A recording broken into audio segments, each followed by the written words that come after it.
দেখে নিই আমরা আজকের ম্যাচের কিছু খণ্ডচিত্র। গ্রুপ বির অত্যন্ত গুরুত্বপূর্ণ হাই ভোল্টেজ ম্যাচে মুখোমুখি হয়েছিল ইউনাইটেড কলকাতা এসসি এবং ভবানীপুর ফুটবল ক্লাব। শুরু থেকেই সাঁড়াশি আক্রমণের চেষ্টায় ছিল ইউনাইটেড কলকাতা স্পোর্টস ক্লাব এবং এই সেই গোল যেখান থেকে প্রথম গোলের ব্যবধান তুলে নেয় ইউনাইটেড কলকাতা স্পোর্টস ক্লাব। একমাত্র গোলদাতা ছিলেন ৩৩ নম্বর জার্সিধারী অমিত টুডু। বেশ কয়েকবার দুই দলই কিন্তু একে অপরকে ছাপিয়ে যাওয়ার লড়াইতে লিপ্ত ছিল, বা বলা ভালো দুই দলই কিন্তু তারপরে মুহুর্মুহু আক্রমণ ছানিয়েছে তাদের বিপক্ষ পেনাল্টি বক্সে। এবং এখানে একটি ফাউল,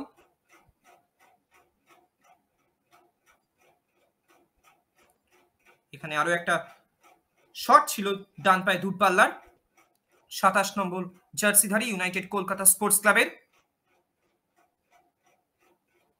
এবার আমরা দেখে নিই দ্বিতীয়ার্ধের কিছু অ্যাকশন।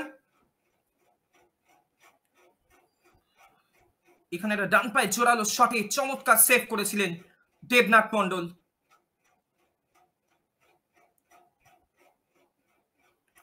বেশ কিছু অ্যাকশন আমরা দেখতে পাই এখানে।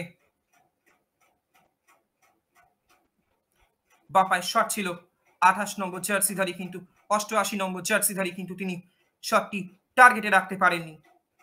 এখানে একটা ডান পায়ে জোরালো শট নিয়েছিলেন জিতেন মুর্মু, পরিত্রাতার ভূমিকা পালন করেছিলেন শঙ্কর রায়, ভবানীপুর ফুটবল ক্লাবের শেষ অতন্দ্র প্রহরী। একেবারে ডান দিকে ঝাঁপিয়ে পড়ে তিনি দলের অবধারিত পতন রোধ করেন বলা যেতে পারে।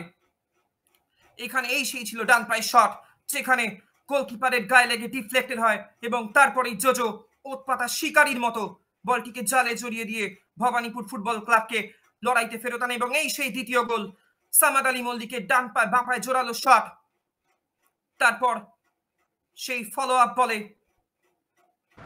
ক্রেইগ জালে জড়িয়ে দেন।